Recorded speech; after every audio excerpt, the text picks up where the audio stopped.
sformuloval jasne, že čo je cieľom toho diskusného príspevku.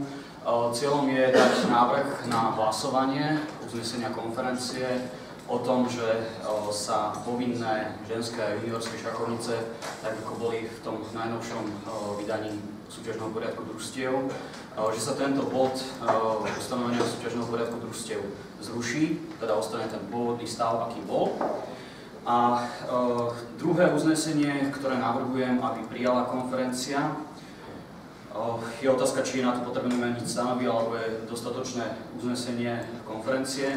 A to je také, aby kedykoľvek do budúcnosti už jedine konferencia na svojom zasadnutí mohla zasiahnuť do zostav družstiev nariadením nejakých povinných šachovníc. Čiže to sú dva návrhy na uznesenia konferencie, o ktorých navrhujem, aby sa hlasovalo.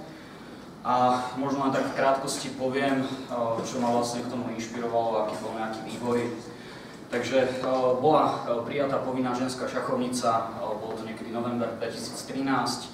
Bola tam obrovská búrlivá diskusia, 10 dní, po ktorej všetko utichlo, keď prezident zväzu povedal, že aj tak sa to ešte nejak prehodnotí. Zabudlo sa na to. V auguste sa zistilo 2014, že to nie je v SPD zapracované, takže sa to presunulo na túto sezónu, ktorá by mala nadchádzať. No a definitívne to bolo schválené opäť, myslím, 7. februára 2015, kde už sa teda schválilo, že nový SPD, ktorý už je účinný, má v sebe tento bod, myslím, je to bod 5.3, kde je teda povinnosť ženskej a povinnosť juniorskej šachovnice pre ligové súťaže. Takže, keďže tam boli rôzne sľuby, ktoré sa podľa mňa nenaplňali a písať na fórum sa mi zdalo trošku zbytočné, tak som si povedal, že treba prijať nejakú takú možno výraznejšiu akciu. Preto som sa snažil osloviť vedúcich predsedov klubov. Stiahol som si ručne všetky mailové adresy zo Slovenského šachového zväzu z tej stránky. Rozoslal som e-mail, kde som dal prieskum, kde bolo 10 otázok.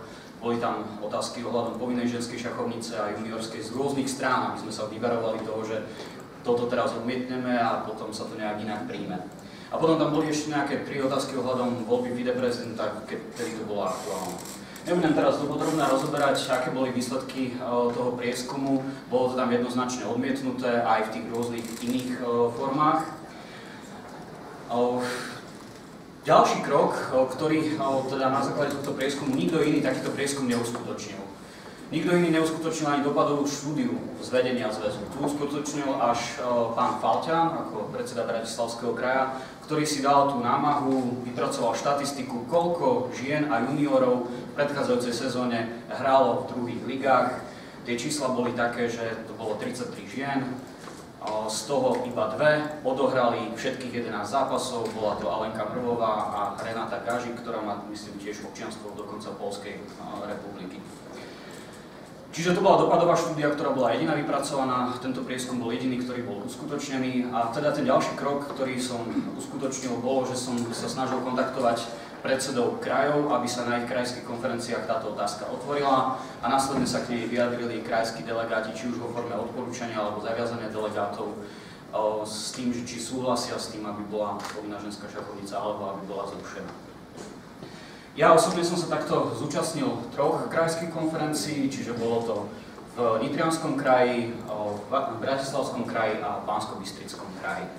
Okrem toho som komunikoval ešte s Trenčianskym krajom a Trnavským krajom, kde s ohľadom na teda časové možnosti otvorili túto otázku miesto mňa iní zástupcovia. Takže v 5 krajoch to bolo prerokované, myslím, že vo všetkých bola teda táto možnosť znegovaná.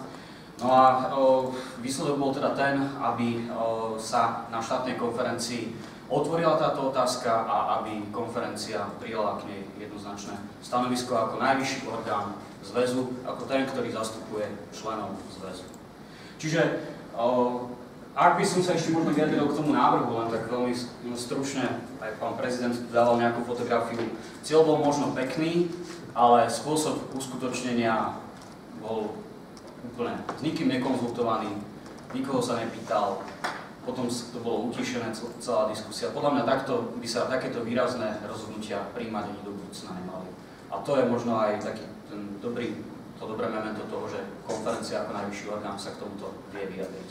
Takže opäť zopakujem, teda dávam návrh na hlasovanie o 2 uzneseniach. To je teda zrušenie povinnej ženskej šachovnice a druhý je teda, aby o tejto otázke už mohla ako orgán jedine konferencia o nariadení povinnej šachovnice. Ďakujem za pozornosť.